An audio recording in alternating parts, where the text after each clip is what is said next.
ఒక పవిత్రమైన కోర్టులో ఒక రెస్పాన్సిబుల్ లాయర్ ని పట్టుకుని నీ నోరు పడా అని అంటున్నాడంటే ఇతనెవరో టెర్రరిస్ట్ అన్న అనుమానం. ఏంటి టెర్రరిస్టా? ఎస్, ఇతని ముఖం చూస్తుంటే అరటి కెనలే కాదు దుబాయ్కి అమ్మాయిలు సప్లై చేసేవాళ్ళ లేడు. ఏంటి పోతే యువర్ ఆనర్, ఇతనికి అంతర్జాతీయ మాఫియా గ్యాంగ్ తోనూ టెర్రరిస్టులతోనూ సంబంధం ఉందన్న అనుమానం.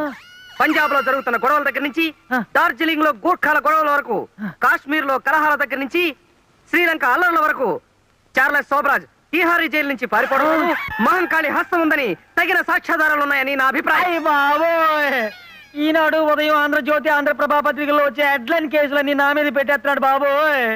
ఇక నాకు రాష్ట్రపతి క్షమాపచ్చ కూడా అందుచేత యువర్ ఆనర్, ఈ అంతర్జాతీయ హంతకుడికి ఐపీసీ 302 సెక్షన్ ప్రకారం ఉరి శిక్ష విధించవలసిందిగా కోర్టు వారిని కోరుతున్నాను.